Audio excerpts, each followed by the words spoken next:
भ्यो नमः। हरिः ओम्। व्यासाय भवनाशाय श्रीशाय गुणराशये हृद्याय शुद्धविद्याय मध्वाय च नमो नमः।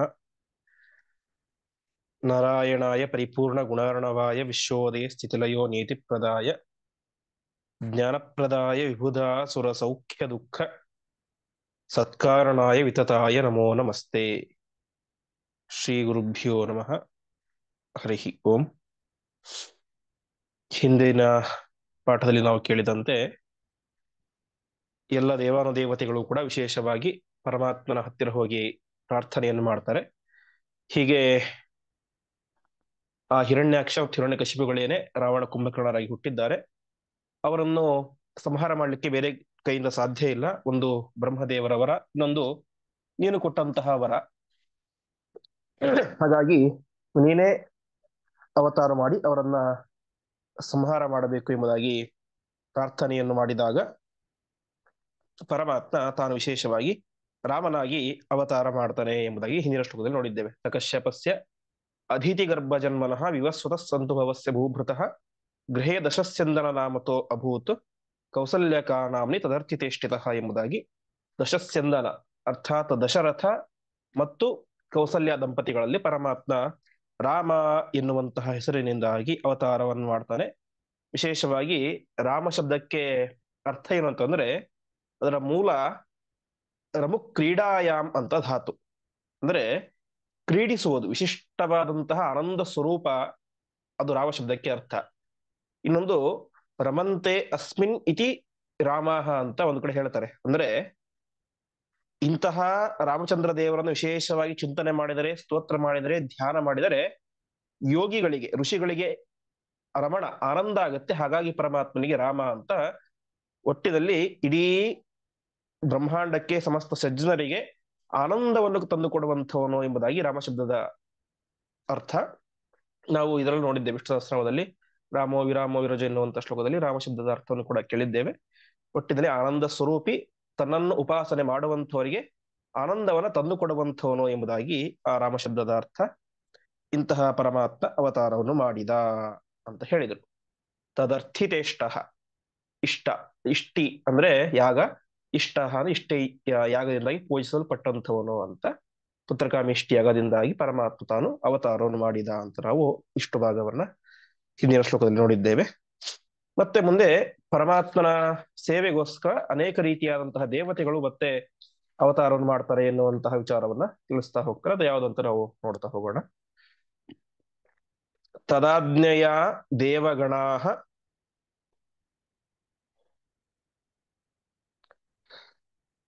ಬಭೂವಿರೆ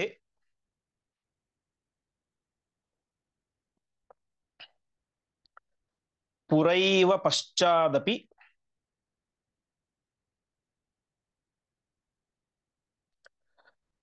ತಸ್ಯ ಭೂಮ್ನಃ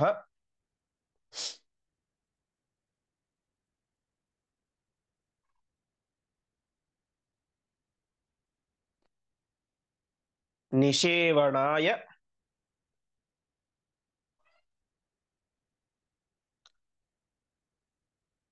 ಉರುಗಣಸ್ಯ ವಾನರೇಶು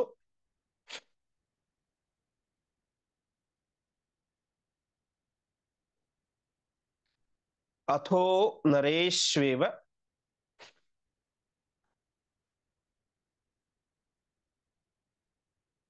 ಚ ಪಶ್ಚಿಮೋದ್ಭವಾಃ.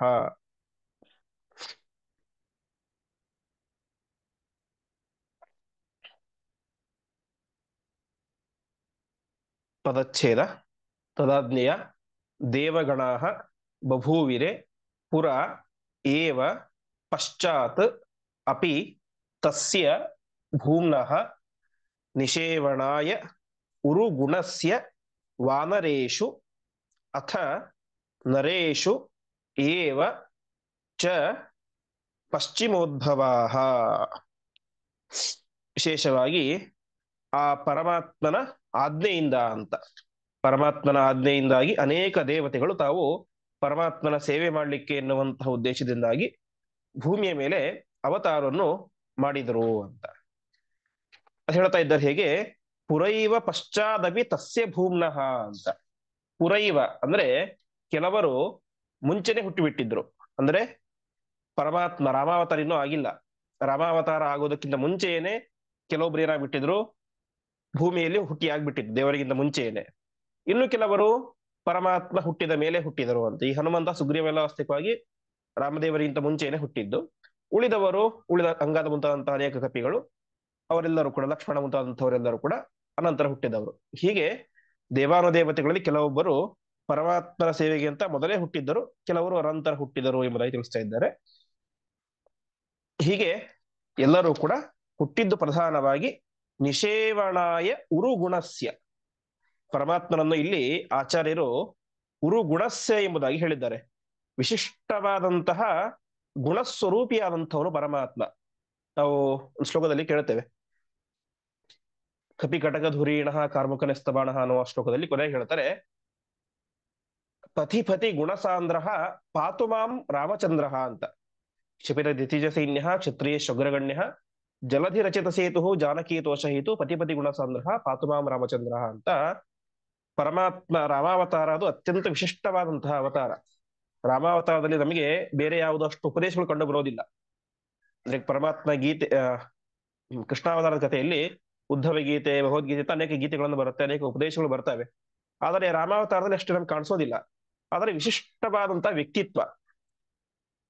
ಒಂದು ಪ್ರಧಾನವಾದಂತಹ ಶ್ಲೋಕ ಇದೆ, ಒಂದು ಸುಭಾಷಿತ, ಯದ್ಯದಾಚರತಿ ಶ್ರೇಷ್ಠ ತತ್ತದೇವ ಇತರೋ ಜನಃ ಸಯತ್ ಪ್ರಮಾಣಂ ಕುರುತೆ ಲೋಕಸ್ತದನು ವರ್ತತೆ ಅಂತ. ಅಂದ್ರೆ ಪ್ರತಿಯೊಬ್ಬರು ಕೂಡ ಶಾಸ್ತ್ರಾಧ್ಯಯನ ಮಾಡಿರೋದಿಲ್ಲ, ಯಾವುದೋ ಒಂದು ಮಾಡ್ತಾ ಇರ್ತೇವೆ, ಅದಕ್ಕೆ ಪ್ರಮಾಣ ಏನು ಗೊತ್ತಿರೋದಿಲ್ಲ. ಅವಾಗ ನಾವೇನ್ ಮಾಡ್ತೇವೆ, ಯದ್ಯದಾಚರತಿ ಶ್ರೇಷ್ಠ, ದೊಡ್ಡವರು ಜ್ಞಾನಿಗಳು ಶ್ರೇಷ್ಠರು ಏನು ಆಚರಣೆ ಮಾಡ್ತಾ ಇರ್ತೋ ನಾವು ಕೂಡ ಆಚರಣೆ ಮಾಡ್ತಾ ಹೋಗ್ತೇವೆ, ಫಾಲೋ ಮಾಡ್ತಾ ಹೋಗ್ತೇವೆ. ಹಾಗೆ ರಾಮಚಂದ್ರ ಎಲ್ಲರಿಗಿಂತಲೂ ಕೂಡ ಶ್ರೇಷ್ಠರಾದಂತಹ ಸರ್ವೋತ್ತಮನಾದಂತಹ ವ್ಯಕ್ತಿ. ಹಾಗಾಗಿ ಅಂತಹ ಪರಮಾತ್ಮ ರಾಮಚಂದ್ರ ತಾನು ಅವತಾರ ಮಾಡಿದಾಗಿ ಯಾವ ರೀತಿಯಾಗಿ ವಿಶೇಷವಾಗಿ ತನ್ನ ವರ್ತನೆಯನ್ನು ಮಾಡ್ತಾ ಇದ್ನೋ ಆ ರೀತಿಯಾಗಿ ಎಲ್ಲರೂ ಕೂಡ ಅದನ್ನು ಫಾಲೋ ಮಾಡ್ತಾ ಇದ್ರು ಅಂತ ತಿಳಿಸ್ತಾರೆ ರಾಮಾಯಣದಲ್ಲಿ. ಪಥಿ ಗುಣಸಾಂದ್ರ, ಹೆಜ್ಜೆ ಹೆಜ್ಜೆಗೆ ಪರಮಾತ್ಮ ಒಂದೊಂದು ಗುಣವನ್ನು ತೋರಿಸ್ತಾ ಇದ್ದ ಅಂತ. ಅಷ್ಟು ಯಾರಿಗೂ ಬೇಸರ ಮಾಡದೇ ಇರುವಂತಹ ಒಳ್ಳೆ ಅತ್ಯದ್ಭುತವಾದಂತಹ ವ್ಯಕ್ತಿತ್ವ ಅದು ರಾಮಚಂದ್ರ ದೇವರ ವ್ಯಕ್ತಿತ್ವ. ಅಂತಹ ಉರುಗುಣಸ್ಯ, ವಿಶಿಷ್ಟವಾದಂತಹ ಗುಣಶಾಲಿಯಾದಂತಹ ಪರಮಾತ್ಮನ ನಿಷೇವಣಾಯ, ವಿಶಿಷ್ಟವಾದಂತಹ ಸೇವೆಯನ್ನು ಮಾಡಬೇಕು ಎನ್ನುವಂತಹ ಉದ್ದೇಶದಿಂದಾಗಿ ವಾನರೇಶ್ವಥ ನರೇಶ್ವೇವ ಪಶ್ಚಿಮೋದ್ಭವಾಹ, ಕೆಲವರು ಮುಂಚೆಯೂ ಹುಟ್ಟಿದರು, ಕೆಲವರು ಅನಂತರವೂ ಹುಟ್ಟಿದರು, ಮನುಷ್ಯರಲ್ಲಿ ಅನಂತರ ಹುಟ್ಟಿದರು ಎಂಬುದಾಗಿ ತಿಳಿಸ್ತಾ ಇದ್ದಾರೆ. ಈ ರೀತಿಯಾಗಿ ಏನಾಯಿತು, ಪರಮಾತ್ಮನ ಭಕ್ತರ ಅವತಾರಗಳು ಆಯಿತು ಎಂಬುದಾಗಿ ಇಷ್ಟು ಸಂಕ್ಷೇಪವಾಗಿ ತಿಳಿಸ್ತಾರೆ. ಮುಂದೆ ಯಾವ ರೀತಿ ಆಯಿತು ಅಂತ ಮುಂದಿನ ಶ್ಲೋಕಗಳಿಂದಾಗಿ ಹೇಳ್ತಾ ಹೋಗ್ತಾರೆ. ಯಾರ ಅವತಾರ, ಯಾರು ಹುಟ್ಟಿದರು ಎಂಬುದಾಗಿ ತಿಳಿಸ್ತಾ ಹೋಗ್ತಾರೆ. ನಂತರ ಶ್ಲೋಕ, ಸದೇವತಾನಾಂ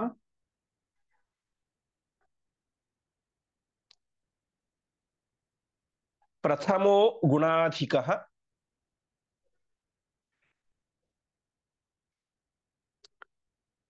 ಬಭೂವ ನಾಮ್ನಾ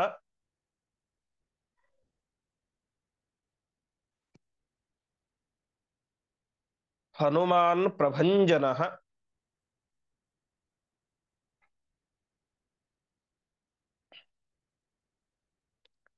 ಸ್ವಸಂಭವಃ ಕೇಸರಿಣ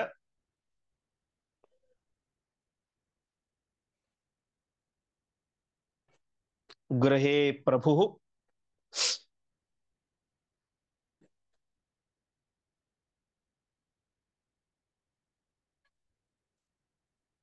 ಬಭೂವವಾಲಿ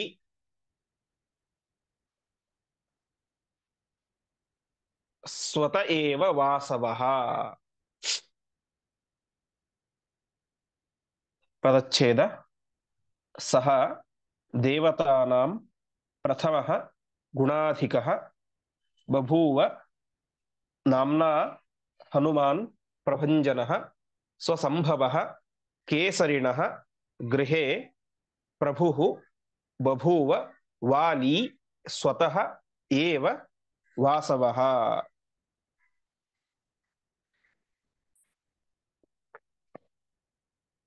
ದೇವತಾನಾಂ ಪ್ರಥಮ, ಎಲ್ಲ ದೇವತೆಗಳಲ್ಲಿಯೂ ಉತ್ತಮನಾದಂತಹ ಜೀವೋತ್ತಮನಾದಂತಹ ವಾಯುದೇವರು ಗುಣಾಧಿಕ ವಿಶಿಷ್ಟವಾದಂತಹ ಗುಣ ಸಂಪನ್ನರಾದಂತಹ ವಾಯುದೇವರು ತಾವೇ ಮಾಡಿದ್ರು, ಬಭೂವ ನಾಮ್ನ ಹನುಮಾನ್, ಹನುಮಂತ ಎಂಬಂತಹ ಹೆಸರಿನಿಂದಾಗಿ ಬಭೂವ ಅವತಾರ ಮಾಡಿದರು.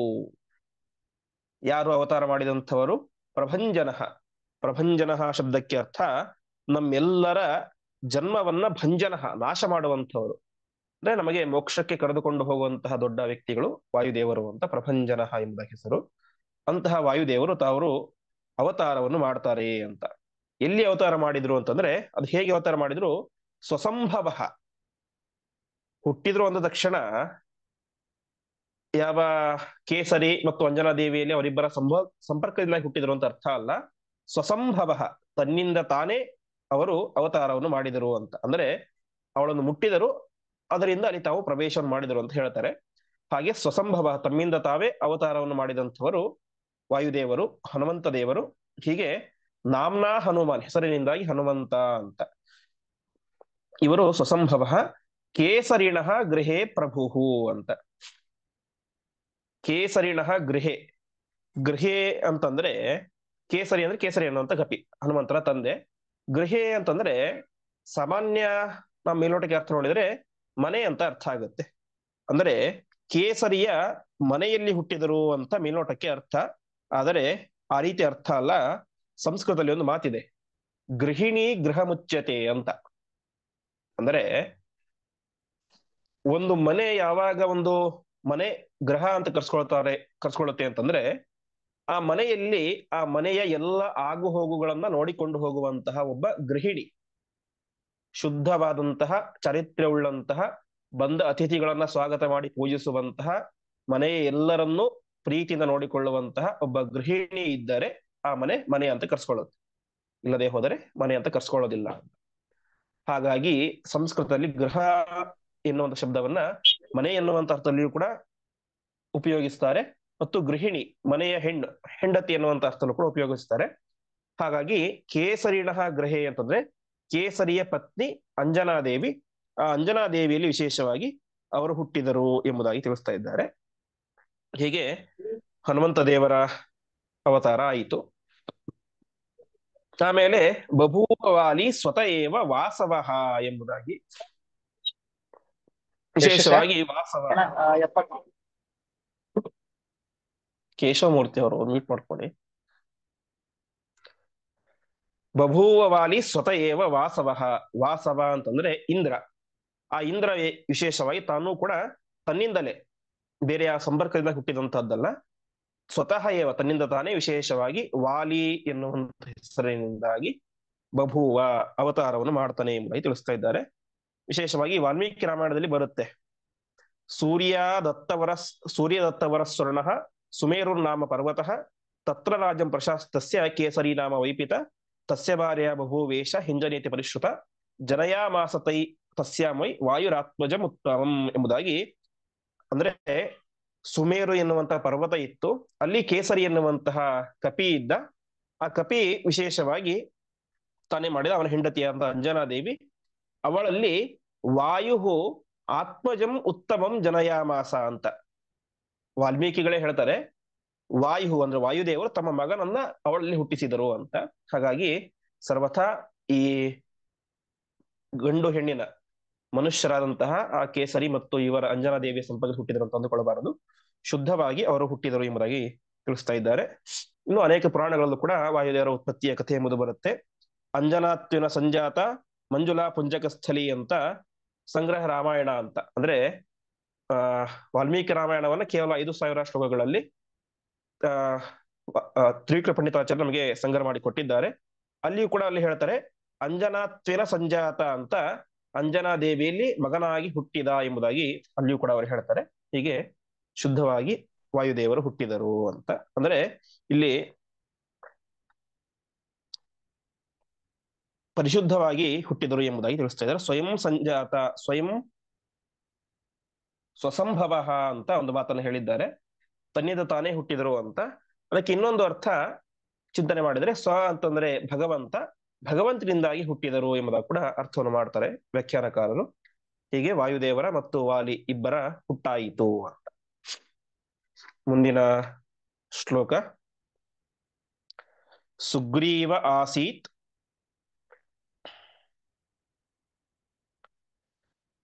ಪರಮೇಷ್ಠಿ ತೇಜಸ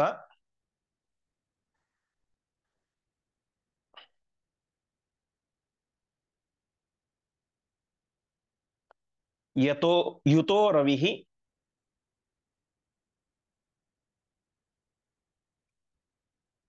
ಸ್ವಾತ್ಮತ ಏವ ಜಾಂಬವಾನ್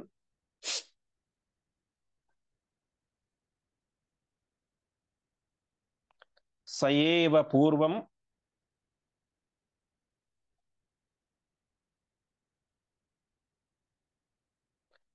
ಪರಮೇಷ್ಠಿ ವಕ್ಷಸಃ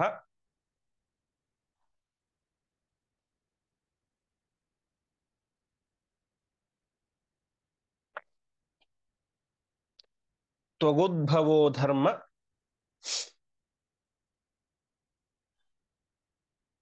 ಇಹಾಸ್ಯತೋಭವತ್.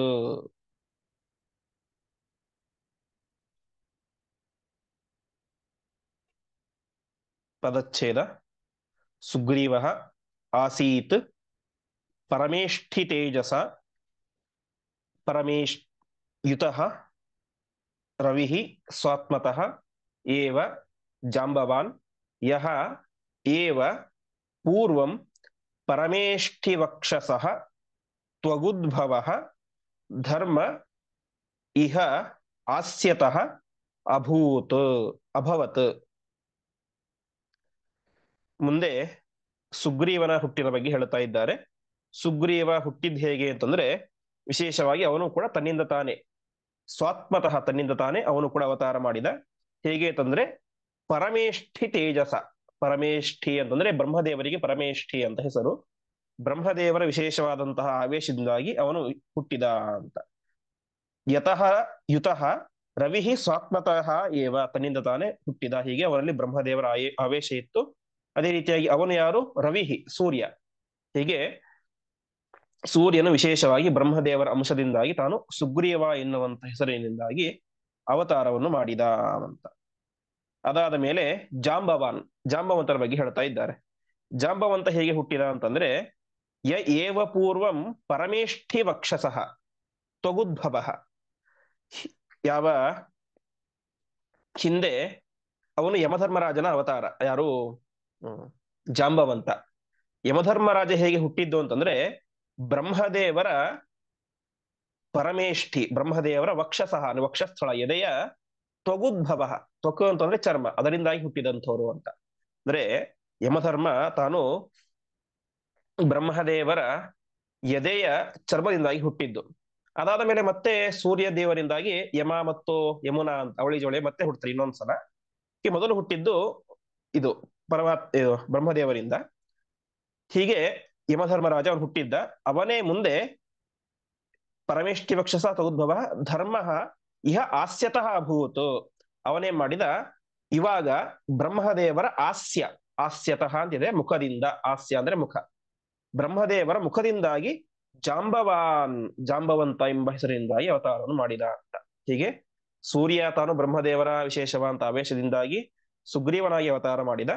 ಮತ್ತು ಜಾಂಬವಂತ ಹಿಂದೆ ಬ್ರಹ್ಮದೇವರ ಎದೆಯ ಚರ್ಮದಿಂದಾಗಿ ಹುಟ್ಟಿದಂತಹ ಅವನು ಈಗ ಬ್ರಹ್ಮದೇವರ ಮುಖದಿಂದಾಗಿ ಜಾಂಬವಂತ ಎನ್ನುವಂತ ಹೆಸರಿನಿಂದಾಗಿ ಹುಟ್ಟಿದ ಅಂತ ಸೂರ್ಯ ಸುಗ್ರೀವನಾದ, ಯಮಧರ್ಮ ಜಾಂಬವಂತನಾದ ಎಂಬುದಾಗಿ ತಿಳಿಸ್ತಾ ಇದ್ದಾರೆ.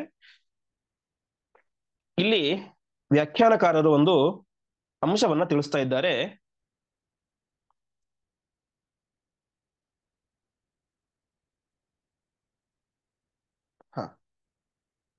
ಈ ವಾಲಿ ಸುಗ್ರೀವರ ತಂದೆ ಯಾರು ಅಂತ. ಯೋಗ ನಿರತಸ್ಥ ಚತುರ್ಮುಖಸ್ಯ ನೇತ್ರಾಭ್ಯಾಂ ರಸಃ ಅಸ್ರವತ್ ತಸ್ಮಿನ್ ಅಶ್ರುಕಣೆ ಕಶ್ಚನಃ ವಾನರಃ ಸಂಭವೋವ ಅಂತ ಹಿಂದೊಮ್ಮೆ ಚತುರ್ಮುಖ ಬ್ರಹ್ಮದೇವರು ವಿಶೇಷವಾಗಿ ಯೋಗವನ್ನು ಮಾಡ್ತಾ ಇದ್ರು ಅಂತೆ. ಆ ಸಂದರ್ಭದಲ್ಲಿ ಏನಾಯಿತು, ಅವರ ನೇತ್ರಾಭ್ಯಾಂ ರಸ, ಕಣ್ಣಿನಿಂದಾಗಿ ಒಂದು ಹನಿ ನೀರು ಬಿತ್ತು ಅಂತ. ಆವಾಗ ಕಶ್ಚನ ವಾನರಃ ಸಂಭವ, ಅಲ್ಲಿ ಒಬ್ಬ ಕಪಿ ಹುಟ್ಟಿದ ಅಂತ. ಅವನ ಹೆಸರು ವೃಕ್ಷರಜ ಅಂತ. ಅದಾದ ಮೇಲೆ ಅವನೇನ್ ಮಾಡಿದ, ಒಂದು ಸರೋವರಕ್ಕೆ ಹೋದ. ಆ ಸರೋವರಕ್ಕೆ ಹೋದಾಗ ಅವನಿಗೆ ಅಲ್ಲಿ ಆಸೆ ಆಯಿತು. ಚಾಪಲಾತ್ ತತ್ರ ತತ್ರ ಉಪ್ಲುತ್ಯ ಉತ್ಥಿತ ಅಂತ ಸಪದಿ ಮನೋಜ್ಞ ರೂಪ ತರಣೀ ಬಭುವ. ಅವನಿಗೇನೋ ಆಸೆ ಆಯ್ತು, ನೀರು ನೋಡಿ ತುಂಬಾ ಇದರಲ್ಲಿ ಸ್ನಾನ ಮಾಡಬೇಕು ಅಂತ. ಸ್ನಾನ ಮಾಡ್ಬೇಕಂತ ಇಳಿದ ತಕ್ಷಣ ಏನಾಯ್ತು, ಅವನು ಹೆಣ್ಣಾಗಿ ಬಿಟ್ಟ. ಹೆಣ್ಣಾದಾಗ ಏನಾಯ್ತು, ಅವಳನ್ನ ವಿಶೇಷವಾಗಿ ಕಾಮಿಸಿದ. ಇಂದ್ರ ಕಾಮಿಸಿದಾಗ ಅಲ್ಲಿ ಏನಾಯ್ತು, ಆ ಅವಳಲ್ಲಿ ಇಂದ್ರನ ವೀರ್ಯ ಎಂಬುದು ಬಿತ್ತು. ಆವಾಗ ಅಲ್ಲಿ ವಾಲಿ ಜನಿಸಿದ ಅಂತ. ಅದಾದ ಮೇಲೆ ಆದಿತ್ಯ ಸೂರ್ಯನು ಕೂಡ ಅವಳನ್ನು ಕಾಮಿಸಿದ. ಅಲ್ಲಿಂದ ಏನಾಯ್ತು, ಸೂರ್ಯನ ರೇತಸ್ಸು ಅವಳ ಕುತ್ತಿಗೆಯಲ್ಲಿ ಬಿತ್ತು ಎಂಬುದಾಗಿ ತಿಳಿಸ್ತಾ ಇದ್ದಾರೆ.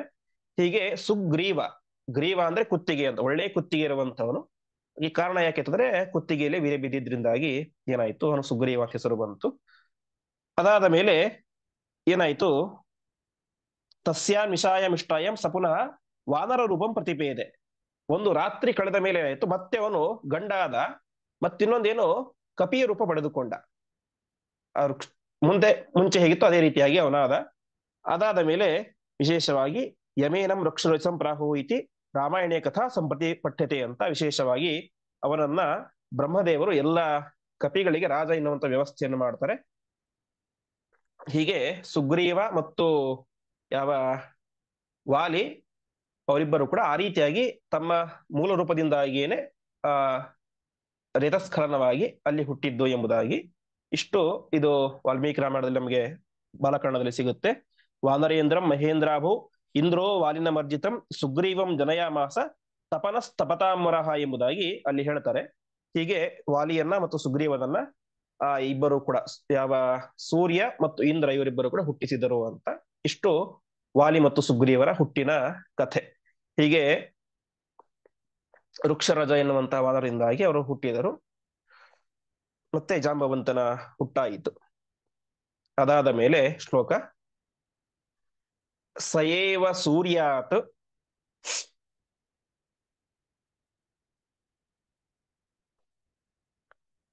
ಪುನರೇವ ಸಂಧ್ಯಯ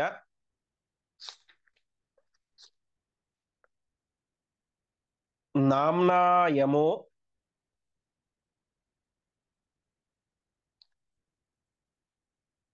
ದಕ್ಷಿಣ ದಿಕ್ಪ ಆಸೀತ್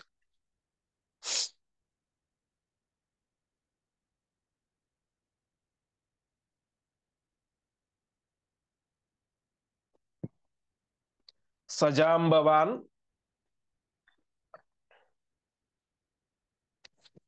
ದೈವತ ಕಾರ್ಯದರ್ಶಿನ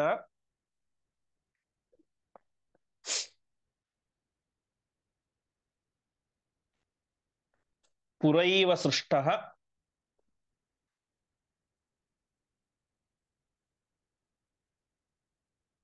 ಮುಖತಃ ಸ್ವಯಂಭುವ.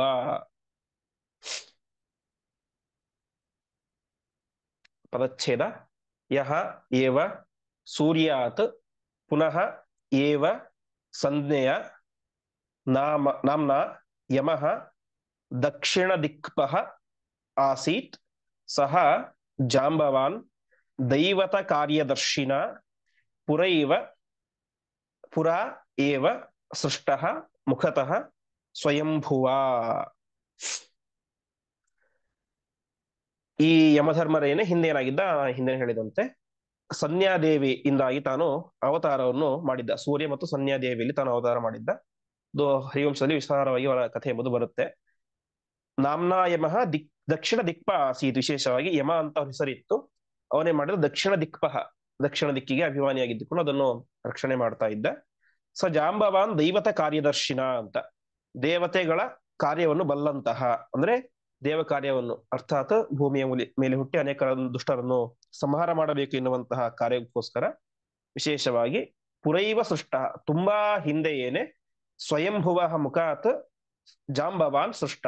ಸ್ವಯಂಭುವ ಅಂದ್ರೆ ಬ್ರಹ್ಮದೇವರ ಮುಖದಿಂದಾಗಿ ಜಾಂಬವಂತನು ಪುರೈವ ಸೃಷ್ಟ, ತುಂಬಾ ಹಿಂದೆ ಹುಟ್ಟಿಸಲ್ಪಟ್ಟಿದ್ದ ಎಂಬುದಾಗಿ ಹೇಳ್ತಾ ಇದ್ದಾರೆ. ವಿಶೇಷವಾಗಿ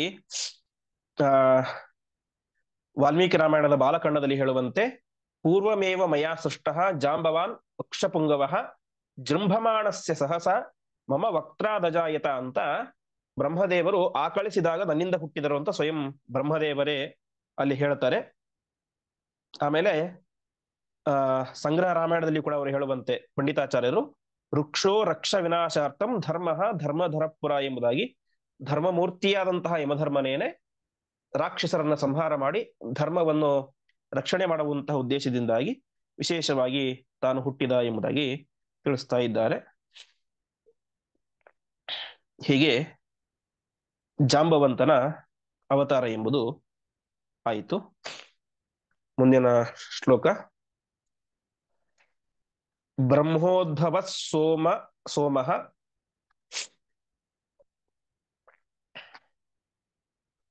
ಉತಾಸ್ಯ ಸೂನೋಃ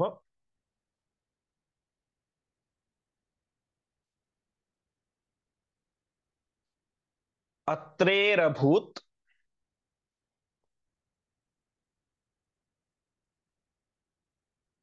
ಸೋಂಗದ ಏವ ಜಾತಃ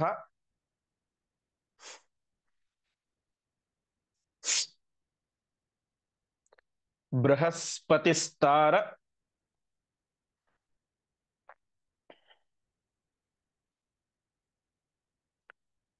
ಉತೋ ಶಚೀ ಚ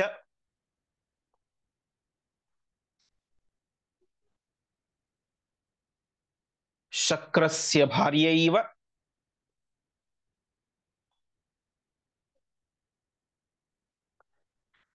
ಬಭೂವ ತಾರಾ.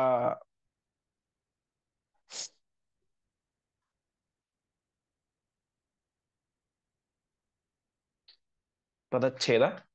ಬ್ರಹ್ಮೋದ್ಭವಃ ಸೋಮಃ ಉತ ಅಸ್ಯ ಸೂನೋಃ ಅತ್ರೇಃ ಅಭೂತ್ ಸಹ ಅಂಗದಃ ಏವ ಜಾತಃ ಬೃಹಸ್ಪತಿಃ ತಾರಃ ಉತ ಶಚೀ ಚ ಶಕ್ರಸ್ಯ ಭಾರ್ಯಾ ಏವ ಬಭೂವ ತಾರಾ.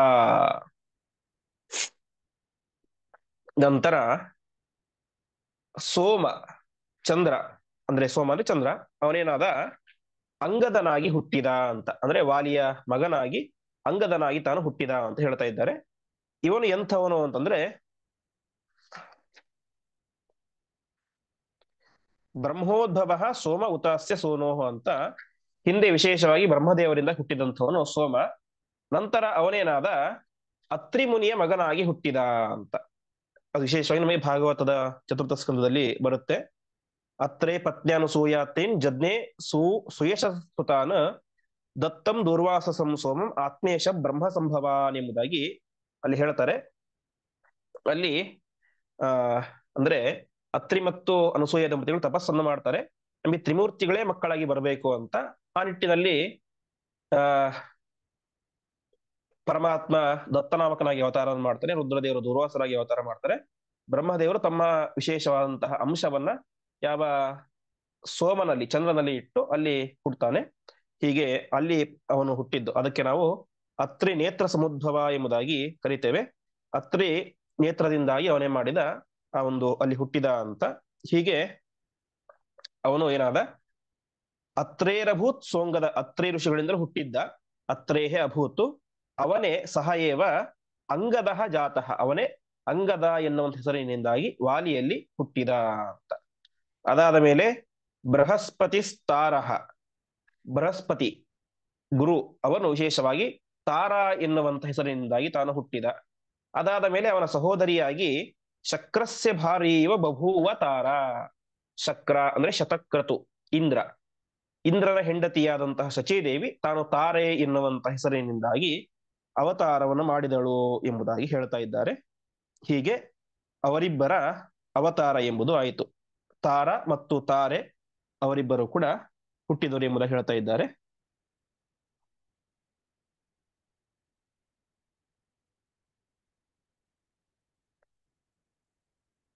ಇಷ್ಟ ಆಯಿತು.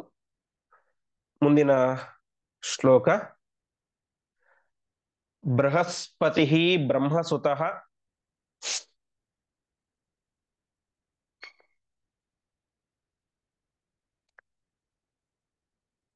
ಅಪಿ ಪೂರ್ವಂ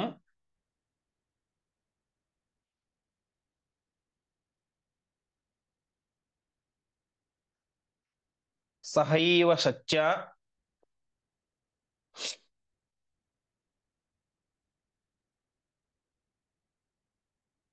ಮನಸೋಭಿಜಾತಃ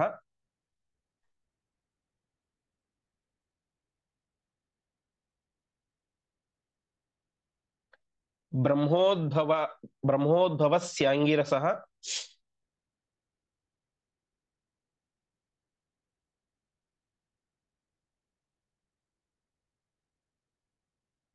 ಸುತೋಭೂತ್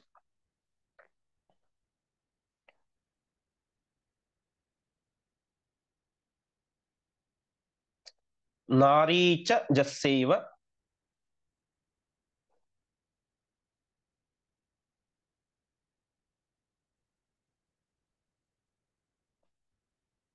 ಶಚೀ ಪುಲೋಮ್ನಃ.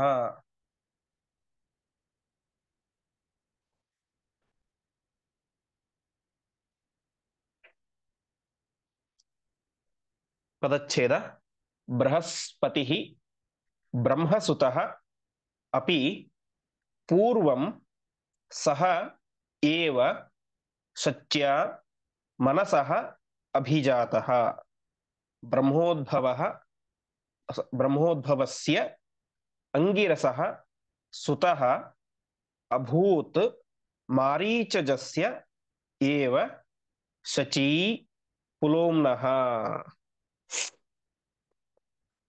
ಬೃಹಸ್ಪತ್ಯಾಚಾರ್ಯ ಹಿಂದೆ ಹೇಗೆ ಹುಟ್ಟಿದ್ರು ಅಂತ ಹೇಳ್ತಾ ಇದ್ದಾರೆ. ಬೃಹಸ್ಪತ್ಯಾಚಾರ್ಯರು ಬ್ರಹ್ಮಸುತಃ ಬ್ರಹ್ಮದೇವರಿಂದಾಗಿ ಹುಟ್ಟಿದಂಥವರು ಅಂತ. ಅವ ಹೇಗೆ ಹುಟ್ಟಬೇಕಾದ್ರೆ ಅಂದ್ರೆ ಶಚೀದೇವಿ ಮತ್ತು ಬೃಹಸ್ಪತ್ಯಾಚಾರ್ಯ ಇಬ್ಬರು ಕೂಡ ಒಂದೇ ಸಲ ಹುಟ್ಟಿದ್ರು ಅಂತ. ಇವಾಗಲೂ ಕೂಡ ಅವ್ರ ಅಣ್ಣ ತಂಗಿಯರಾಗಿ ಹುಟ್ಟಿದ್ದು, ಸಹೋದರ ಸಹೋದರಿಯರಾಗಿ. ಹಿಂದೆಯೂ ಕೂಡ ಅವರು ಒಟ್ಟಿಗೆ ಹುಟ್ಟಿದ್ರು ಅಂತ. ಸಹೈವ ಶಚೀದೇವಿ ಮತ್ತು ಯಾವ ಬೃಹಸ್ಪತ್ಯಾಚಾರ್ಯ ಹಿಂದೆ ಬ್ರಹ್ಮದೇವರ ಮನಸ್ಸಿನಿಂದಾಗಿ ಹುಟ್ಟಿದ್ರು ಎಂಬುದಾಗಿ ತಿಳಿಸ್ತಾ ಇದ್ದಾರೆ. ಹೀಗೆ ಅವರಿಬ್ಬರೇನೆ ಮುಂದೇನಾದ್ರು ಇವಾಗ ಮತ್ತೆ ಸಹೋದರ ಸಹೋದರಿಯರಾಗಿ ಹುಟ್ಟಿದ್ದಾರೆ. ಮುಂದೆ ಯಾವ ಅವನೇನಾದ ಬ್ರಹ್ಮೋದ್ಭವಸ್ಯ ಅಂಗಿರಸಃ ಸುತೋಭೂತ್. ಅಂಗೀರಸ ಎನ್ನುವಂತಹ ಮುನಿ ಅವರು ಕೂಡ ಬ್ರಹ್ಮದೇವರ ಮಗ, ಯಾವ ಅಂಗೀರಸ ಋಷಿಗಳು. ಅಂತಹ ಬ್ರಹ್ಮದೇವರ ಮಕ್ಕಳಾದಂತಹ ಅಂಗೀರಸಿಯ ಋಷಿಗಳ ಮಗನಾಗಿ ಏನಾದ್ರು ಬೃಹಸ್ಪತ್ಯಾಚಾರ್ಯರು ಹುಟ್ಟಿದರು. ಶಚೀದೇವಿ ಮಾರೀಚಜಸ್ಸೇವ ಶಚೀ ಪುಲೋಮ್ನಃ ಅಂತ. ಮಾರೀಚಜ ಅಂತಂದ್ರೆ ಮರೀಚಿ ಋಷಿಗಳು, ಮರೀಚಿ ಋಷಿಗಳ ಮಗ ಮಾರೀಚ ಅರ್ಥಾತ್ ಕಶ್ಯಪ. ಆ ಮಾರೀಚ ಜ ಅಂದ್ರೆ ಅವರಿಂದ ಹುಟ್ಟಿದಂಥವರು. ಅಂದ್ರೆ ಮಾರೀಚ ಋಷಿಗಳ ಮಗನಾದಂತಹ ಕಶ್ಯಪ ಋಷಿಗಳ ಮಗನಾದಂತಹ ಪುಲೋಮ್ನಃ, ಪುಲೋಮ ಎನ್ನುವಂತಹ ದಾನವನ ಮಗಳಾಗಿ ಶಚೀದೇವಿ ಮತ್ತೆ ಹುಟ್ಟಿದಳು. ಅವಳಿಗೆ ಆಗ ಪೌಲೋಮ್ನಿ ಅಂತ ಹೆಸರು. ಅಂದ್ರೆ ಈಗ ಹುಟ್ಟಿದಂತಹ ತಾರ ಮತ್ತು ತಾರೆಯರ್ ಹಿಂದಿನ ಜನ್ಮ ಏನು, ಮತ್ತೆ ಅವರು ಮತ್ತೆ ಏನಾಗಿ ಹುಟ್ಟಿದ್ರು ಅಂತ ಅವರ ಪೂರ್ವ ಜನ್ಮದ ವಿಸ್ತಾರವನ್ನ ಆಚಾರ್ಯ ತಿಳಿಸ್ತಾ ಇದ್ದಾರೆ. ಹೀಗೆ ಅವರಿಬ್ಬರು ಕೂಡ ಹಿಂದೆ ಯಾವ ಬ್ರಹ್ಮ ದೇವರ ಮಕ್ಕಳಾಗಿ ಹುಟ್ಟಿದ್ರು, ಮನಸ್ಸಿನಿಂದಾಗಿ ಒಟ್ಟಿಗೆ ಹುಟ್ಟಿದರು. ಅದಾದ ಮೇಲೆ ಮತ್ತೆ ಬ್ರಹ್ಮೋದ್ಭವಸ್ಯ ಅಂಗಿರಸನ ಮಗನಾಗಿ ಬೃಹಸ್ಪತ್ಯಾಚಾರ್ಯ ಹುಡ್ತಾರೆ.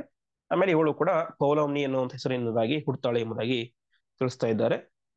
ಹೀಗೆ ಅವರಿಬ್ಬರ ವಿಚಾರವನ್ನು ತಿಳಿಸಿ ಮತ್ತೆ ಮುಂದೆ ಮೈಂದ ಮತ್ತು ವಿವಿಧ ಮುಂತಾದಂತಹ ಅನೇಕರ ಕಥೆಯನ್ನು ಹೇಳುತ್ತಾ ಹೋಗ್ತಾರೆ. ಅದನ್ನ ಮುಂದಿನ ಪಾಠದಲ್ಲಿ ನೋಡೋಣ ಎಂಬುದಾಗಿ ಹೇಳುತ್ತಾ ಇಂದಿನ ಪಾಠವನ್ನ ಶ್ರೀಕೃಷ್ಣಾರ್ಪಣಮಸ್ತು.